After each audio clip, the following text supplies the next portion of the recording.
కాదురా, నేను ఎంత మిస్ అయ్యానో అంటే క్షమించాలి. ఇలా ఉంటుందని మీరందరూ వస్తున్నారని నిన్న కనుక అచ్చన నీ సంగతి బయటికి వెళ్ళక చూసుకుందాం. మనం ఎప్పుడూ ఉన్నదే కదా. వీళ్ళందరి నుంచి పక్క తీసుకెళ్ళి అచ్చన నేను మళ్ళీ పైకి హలో అని ఎరా అలిగా ఏడు ఎక్కడ లంజా అడుగు ఇలా మనకు అలవాటే కదా. సత్యంగా నిన్న నేను ఎన్టీఆర్ అవార్డు తీసుకోవడానికి విజయవాడ వెళ్ళాల్సి వచ్చింది. చప్పట్లు కొట్టరా? బుద్ధుందా లేదా నాకు? ఎన్టీఆర్ అవార్డు అని చప్పట్లు కొట్టరా? ఏంటి బ్రెయిన్ పోయిందా అందరికీ? చెప్పి కొట్టించుకోవడం ఏంటి అన్నయ్య? దానికి కొట్టకపోతే నీకు సిగ్గు లేనట్లు లెక్క. విశ్వవిఖ్యాత నట సార్వభౌమ నందమూరి తారక రామారావు.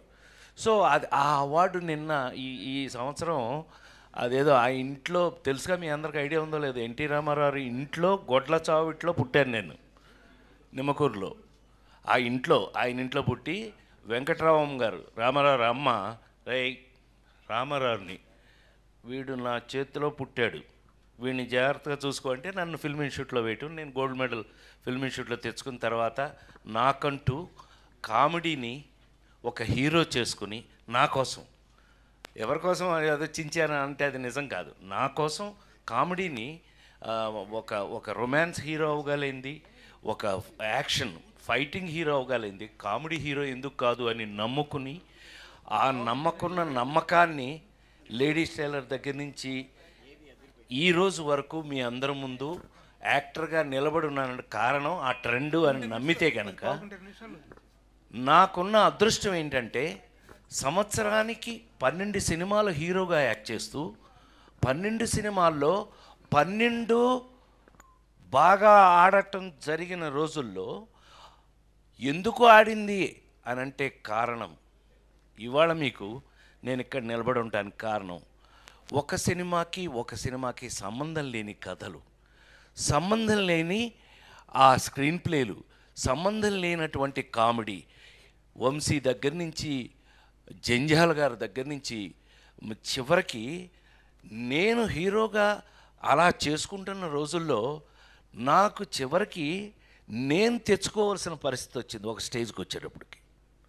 అందులో మీ అందరికి బాగా తెలిస్తే ముందు చెప్పుకోవాల్సిన పేరు ఈవీవి సత్యనారాయణ, నేను తెచ్చుకున్నవాడు.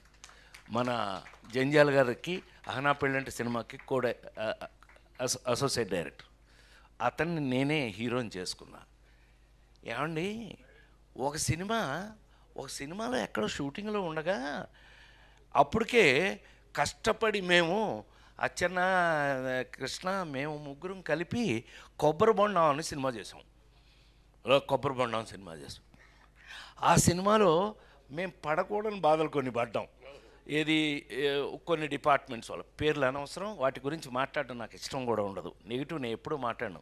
ఎరా శ్రీ, మనం ఎప్పుడు సరదాగా మాట్లాడుకోవడమే తప్పితే ఎప్పుడు నెగిటివ్ కానీ ఎవరన్నా తిట్టుకోవడం ఆడేంటంటే మనకెందుకు, మనమే ఆడవలేక చేస్తుంటే వాడెవడో గురించి మనకెందుకు, అట్లా ఎప్పుడు ఇండస్ట్రీలో నేను లేను. మా వాళ్ళందరికీ తెలుసు, నాతో వర్క్ చేసిన వాళ్ళందరికీ తెలుసు. అలాంటిది సడన్గా ఎంట్రీ ఇచ్చాడు కృష్ణారెడ్డి. అంటే అచ్చన్న చెప్పకపోతే కృష్ణారెడ్డి రాడు. సరే, వీళ్ళిద్దరి సంగతి నా ముందు ఉన్న బాపు రమణ దగ్గర నేను ఎలా ఉన్నానో అందరికీ తెలుసు. నేను తీసుకెళ్ళి హీరోయిన్ చేశాను కదా నేను, మిస్టర్ పెళ్ళాం. సరే, ఏది ఏమైనా మొత్తం మీద సడన్గా ఎంట్రీ ఇచ్చాడు. ఏంటన్నా, ఓ పెద్ద పుస్తకం వచ్చాడు. పుస్తకం పుచ్చుకొచ్చాడేంటి, ఏంటి అన్నా, ఏంటి అది అని అంటే, ఒకసారి మీరు ఇది చూసేస్తే అప్పుడు మాట్లాడుకుందాం మనం అన్నాడు. కొబ్బరి బొండం సినిమాకి మంచి పేరే వచ్చింది కదా మనకి, ఏం తెచ్చాడో అనుకుని ఫస్ట్ పేజ్ తీసా. షాక్. I'm not joking. 2 నిమిషాలు మాట్లాడచ్చు కదా. ఇట్లా బొమ్మలేసింది అబ్బాయి.